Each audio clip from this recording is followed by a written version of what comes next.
புதினா துவையல் ரெடி பண்ண போகிறோம். இப்போ பாருங்கள், உளுத்தம்பருப்பு, இஞ்சி, காஞ்ச மிளகா.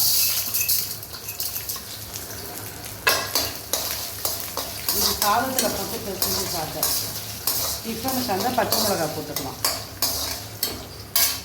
2 கட்டு புதினா, ஒரு 5 காஞ்ச மிளகா, உளுத்தம்பருப்பு, இஞ்சி. வதக்கினா சட்னி கருப்பாயிடும், அதனால் லைட்டாக வதக்கினா போதும்.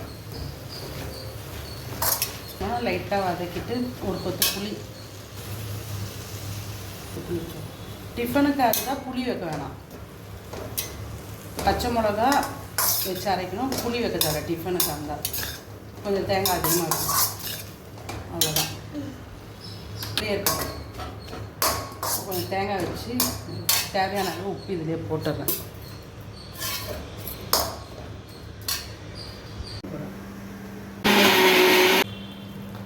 புதினா பொருள் ரெடி. வேணுன்னா தாளிச்சிக்கலாம், நான் தாளிக்கல. சாப்பாட்டுக்கு தாளிக்க வேணாம். சரி.